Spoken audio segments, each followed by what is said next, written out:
Hello and welcome to Brand X Reviews. Today we have The Core. Yes. So this is something that you wanted to talk about a little bit, kind of about shilling for Yes. crap movies and TV shows. But you had a specific kind of thing to say about it. So I've got a few general things. So what was on your mind? Yeah, well, I mean, it's a kind of standard thing. Like, usually it's like somebody you'll actually like, like a creator you like who will basically like come out in the favor of something. And you're like, how the hell can you say that? Like, I'm not right talking about. I mean, there are some absolute knobs out there, like, 90% of the people Marvel employs at this point, who are just like coming out with the worst possible takes known to man. Oh Like this yeah, is usually like like I say, actually a creator that you've usually had some respect for, and then suddenly they're coming out with like, oh yeah, I think the new Indiana Jones is amazing. Like, for frick's sakes. yeah, yeah. So you were saying something about Star Trek, were you as well? Yeah, I mean that's definitely been a thing recently. Like, there's quite a few like Star Trek alumni, basically. I Jonathan think a lot of them are Frakes. still kind of involved in the like making like the fan community and stuff like Tim Riker. Russ, who was like Tuvok on Voyager and stuff like that. They've always been like very active in the fan community, and a lot of them have come out like basically shilling for stuff like Starfleet Academy, which is ass by all accounts. Yeah, not something I would watch, and I like old school Star Trek stuff. But I mean, yeah, I don't think this is actually aimed at anybody but Alex Kurtzman. I don't think anybody else wanted this piece of crap show. mm. Did you say something about Jonathan Frakes as well? He played Riker, didn't he? On Yeah, he's kind of like LeVar Burton. He does a lot of directing work. right, So okay, though you haven't seen him in front of the camera very much, these days, you yeah, know, him reprising his role as Riker notwithstanding, he's very much kind of behind the camera. yeah, And yeah, there's a lot of people, feel betrayed and all this, and it's like you do understand he's like it's his job, right? yeah. So Like these, strangely enough, he's not going to be. Oh yeah, this new Star Trek stuff that's been employing me for the last like goodness knows how many years. Yeah, what a load of balls! It's all awful. Like he's not going to say that. yeah, so he's either under some kind of contract or more likely incentivized to kind of give some like good buzz for new Star Trek Mm. um, Well, I think a lot output. of contracts, from what I've heard, do have like a I don't want to say loyalty clause, but kind of like a morality clause, like you're not supposed to like say or do anything that can bring like the thing into disrepute. Yeah. So basically, like mouthing off would be like definitely a thing, but you would be like, well, hang on a minute. Yeah, because to me, whenever it's like shilling, I mean, there's been a few examples, specific examples I can think of where, like you say, people that are like artists or whatever, whether it's like behind or in front of the camera. There was that famous instance where James Cameron gave out positive review for Terminator Genesis. That's the 2015 one, not the last Terminator one in 2019. Woke Fate. I mean, Dark Fate. The one before that, which was called Terminator Genesis. It wasn't terrible, terrible, but it really wasn't good. Um, and James Cameron was saying this is the only true sequel to his Terminator movies, so the first two. So ignore three, ignore Terminator Salvation. This one, Terminator Genesis in 2015, this is where it's at. And to be honest, some of the concept stuff did apparently come from James Cameron. Some of the concept stuff was good. It was just the execution wasn't great in the final film. But he wasn't talking about the concept. He was talking about the film, having seen it just before it got released, saying it's like an amazing film. And then years later, after we'd all seen it, and we were like, it wasn't good. It wasn't like that bad, but it wasn't good either. Um, he then, when Terminator Dark Fate came out in 2019, obviously the question is, well, look, it was only 4 years ago that we had like a pretty bad experience with Terminator Genesis. Is this one going to be any good? James Cameron said, no, this is the one. This is the true one. And then I think he got asked, well, you said that about Terminator Genesis. And he just said, I was just wanting to support my friend Arnold, who was making the film, and I just wanted the film to do well. So I said it was really good. He didn't like admit that he lied, but yeah, he kind of admitted that he lied. So, and then obviously, um, unless he'd lost his mind when Dark Fate came out and he was like shilling for that as well, he was evidently doing the same thing again, saying, ignore what I said last time, I was maybe exaggerating a bit, this one's good. No, he was exaggerating again, if not more so, because Dark Fate, I haven't watched it from what I understand. I know enough about it to know it's a piece of shit, basically. So, shilling like that, you can understand there's a method to the madness, though, like you say, whether it's a Yeah, contract it's or like, if you work for McDonald's or something, you're not going to be working for them very long if you then turn around to the customers and like, oh yeah, the new Whopper, what an absolute piece of crap. Oh yeah, we basically scrape up roadkill to make our burgers and stuff. Like, you're not going to be working there very long, no matter how like arguably true what you're saying is. Like, they're going to be like, hang on a minute, wasn't that a thing you were I telling me think you need about? to go work somewhere else. Wasn't that a thing you were telling me about? Like some like one company owners or something did that. Oh well, yeah, like basically, see, well, he didn't like say the food was rubbish. It was more he was supposed to be like bigging up the burger, and he just obviously did not like eating it, and you Mm, could see it on his face. He just looked like miserable. It's like, yeah. yeah, they get this new double arch. I'm going to take a nice big bite out of this, and he looks a little bit kind of uncomfortable and takes like a tiniest little bite. And he's like, yeah, this is wonderful. This is, and it's like, you've never eaten a what like your own product, have you? I'll have to check that out. I can kind of get like why, because I do like certain like McDonald's burgers, but I have to be in the mood for them. And if I wasn't, I'd probably be the same. But from sounds of it, that wasn't the case. He really didn't like it from what you were saying. Well, apparently it's come out later. He was a really awkward guy, Yeah, and like just very like they probably should not have put him in front of a camera. Let's put it that way. right. That's why you're not on camera, isn't it? To keep you on Yeah, audio because only. I'm there looking like miserable, like I'm not like enjoying the. Yes. Yeah. So, what are the points to this were there? Or was that it? No, like I said, that was just it. Like a lot of people seem very confused by this. Like, oh well, he's usually such a good, kind of like he's not one of these people like Mark Ruffalo or something that's always like talking some kind of nonsense and Gruffalo. like pissing people off. Like, how could he, be coming out and saying like absolute junk like this? It's like you get the guy is like employed, right? Like this is his job. This is what he's getting paid for. If he like comes out and says like, oh yeah, this new Star Trek show, it's an absolute pile of crap. He's not going to be asked back to direct anything else. Yeah. Yeah, that makes sense.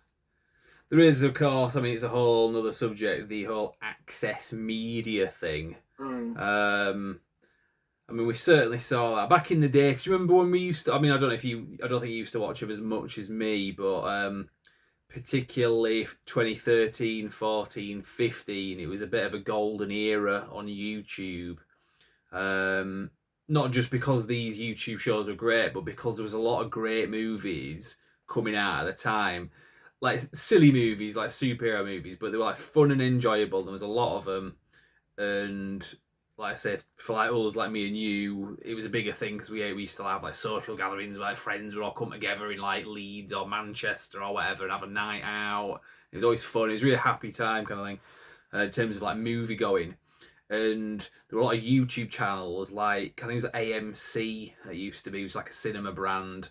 Movie Talk, I think it was called. And then it later became Collider, and a lot of guys like Schmoes, No, John Campier, people like that were on there, and Dennis Zen and all these other guys, and it was really like fun.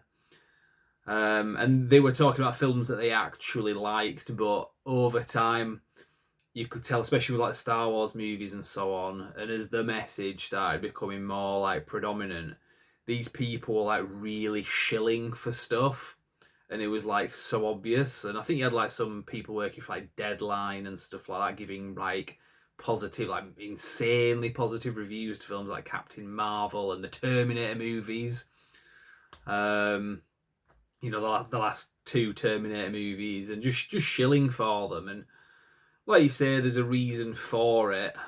This was access media, so these are people that will get invited to do things, which gives them a lot of extra clout and so on, and they can make Yeah, a you lot of see, money. I'm less forgiving of these like access media things, like you're saying, because in sort of ways, like when it comes to a director shilling for like that's basically like somebody who is employed, shilling for something they're employed to shill for. Like, I'm not saying it's necessarily a good thing or like an honourable thing or anything like that, but when you've got like somebody that's you might think is a bit more impartial, maybe, They're and just they're doing it, hustlers. it's like, They're hustling. yeah, Yeah. it's So like I get why you have to do it because you need to like stay in with the in crowd to get like access to these things. But it's the same time you've built your entire brand on being like, oh, we can trust my opinions on things. It's like, well, apparently we can't. yeah, and then you had idiots like Grace Randolph, and especially when Oh, like don't get me started on her. yeah, and when like the whole I don't know what no, what is it? I don't know what Tourette's is, but I'm going to have like really bad takes on it, yeah. and then I'm going to die on this hill because I must protect these really powerful like black actors against like the Tourette's suffering guy who lives in a council estate. Like clearly the power dynamic is Yeah. heavily shifted in his favor. Yeah, I mean she's always a cretin, and I never liked, even before this whole thing about the message like became like a big thing like it is now. Going back to like 2013, I remember her channel then, and I was just like, "What is that voice? That like grating voice? Like turn it off now!" Like horrible. But then she's a horrible person as well, so that makes her even more. But yeah, I remember like when the Rambo film came out, she said that it was like racist and it was Trump propaganda, even though it was like written long before like the whole Trump administration was formed. Um, just the fact that you've got cartels. It's a movie about cartels and it goes across a border. That apparently is racist because who dare talk about such things as if they exist? Um, but yeah, so that's what I mean. So you've got all sorts of different levels where you've got like the access media and there's like political agendas as well, and that like empowered them a lot, especially during sort of like 2020, 2021, and it kind of peaked in like probably it peaked in 23. To me, it felt like it peaked in 21, but depending on like which stats you go off, but. So that was a whole thing, the shilling side of it, and where people kind of coming from, and that's why you had the rise of Mm. like Friday Night Tights with like Nerdrotic and Geeks and Gamers and Arcade Outpost. A lot of them will become less relevant, I think. They'll have to stand up, hopefully, if the woke thing does actually like really move on and stays gone. Those channels are gonna have to stand up as just being like just talking about movies like we used to do and we still try to do, um, because that's what we enjoy doing. We don't get paid for this, so we're more honest. We just if we were doing this, it'd just be me and you just having a conversation. So we just figured we might as well record it and just put it on YouTube. So it doesn't matter if we get like 3 views or whatever. Um, but yeah, so Yeah, like I say, I think that's where the shill thing comes in, though. It's like they're kind of presenting it almost like it's the same thing. Like, oh well, we're just talking to you as just another guy, and you can trust us. It's like, yeah, but you're not, though, are you? You're getting yeah, like all these like yeah, that was like benefits from the industry, and then you got to like shill for the industry. It's like you're not just sticking up for the little guy, then, are you? Yeah, because it's always really cringy when you get these like YouTubers and they try to come across as like an everyman, but then they'll be just like, "Oh, I was out with Robert De Niro having like lunch, as you do, kind of thing." And it's like, yeah, you guys are fake as hell. Yeah, And I can't remember the last time we got invited out for dinner by Robert De Niro. Like, it's a bit weird. yeah, there was that time when we were hanging out with John Belushi. Oh no, that was the Tofu, wasn't it? I got the two confused. Uh, Yeah, like yeah, you weren't hanging out with Dan Aykroyd. It was just me. yeah, the Blues Brothers. Um, but yeah, so there's the whole different levels. I could talk a bit more about that, but that's not really the point in this video. But the access media thing.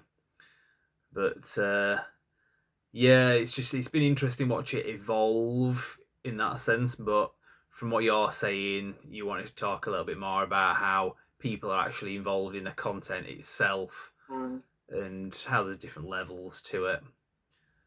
Yeah, Um, like I say, I've definitely seen like there is like a good deal of like people can like genuinely hurt and kind of, oh, we really respected like some of these actors, and they haven't really been mouthing off like some of them, but now they're kind of sticking up, and it's like, yeah, I was kind of a little bit there with them. Like it is kind of like, God, I thought better of you guys.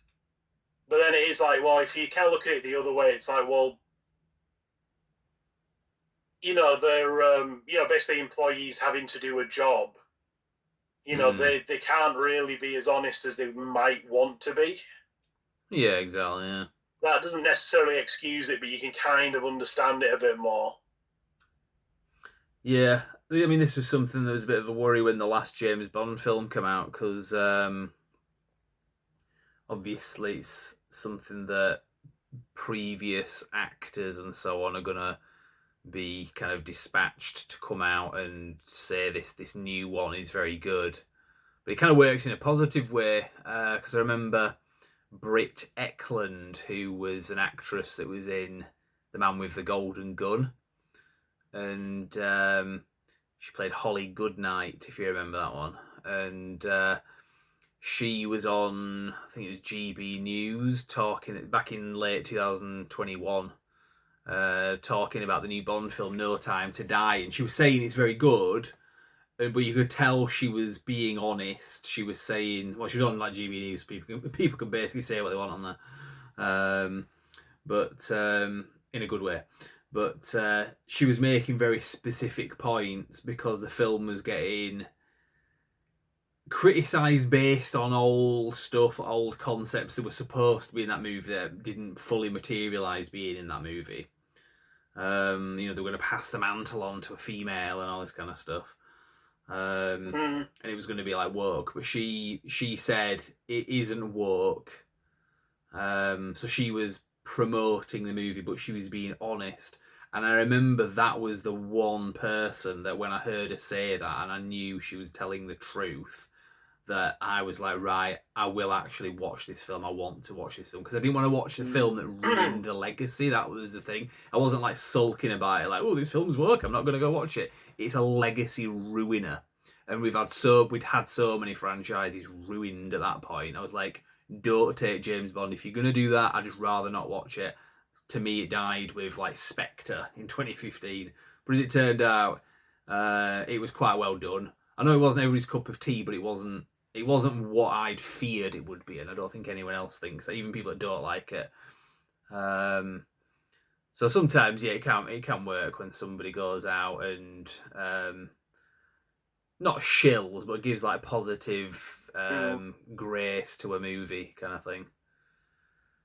Yeah, So it's like, love Riker, love Next Generation. Like, I have a lot of time for the actor himself. Like I say, he's a pretty good director. Like, he's way more prolific than you might realize unless you're kind of into that sort of stuff. right, Like, he's done episodes of Deep Space Nine, he's done episodes of Voyager. He's like done pretty much episodes of almost every like Star Trek thing there's been. right, And it's like, yeah, he's kind of sticking up for the actors, and I can kind of see where he's coming from there. I don't think it's like particularly the actors' fault that they got like hired in this piece of crap. Like they're just putting in the performance they're asked for. Yeah, you And like other sometimes. people, like the Doctor, I forget the actor's name, but the guy who played the Doctor, he's not Doctor as in Doctor Who, Doctor as in the Doctor from Voyager.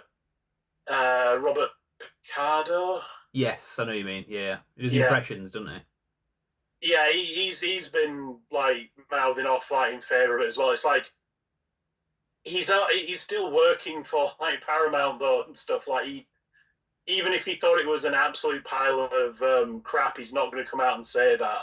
Yeah, Kind of like with Ghostbusters 2016, like Dan Aykroyd was like, speaking favourably of it before the film came out, it's a good point. and it was only like a few years later that he was like, yeah, the director was useless, the plan was useless, like it was dumb, like what the hell were they thinking? Like he's only been able to be like honest about it later.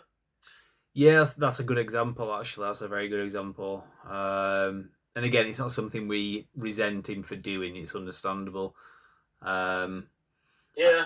It's and, like I said, like if you're working somewhere, like if you suddenly turned around and started like mouthing off about like where you work, you won't be working there very much longer if they caught on to you doing it. So yeah, why do you think just because he's a director, he's somehow got more protection? It's like no, he probably hasn't. Like if he's like they're going like, oh yeah, this new Star Trek's an absolute bag of crap. Like he's not going to be coming back to direct anything else anytime soon, and yeah, he's certainly not going to be on the short list of people they call for the next like Star Trek Picard type thing. that makes Whereas sense. where you've got people like, for example, Shatner doesn't care anymore. Like he's made, like he doesn't care. Like he will do just fine. Like his legacy's kind of secure, so he can basically be as critical as he wants. Shat happens. Like, yeah, Yeah.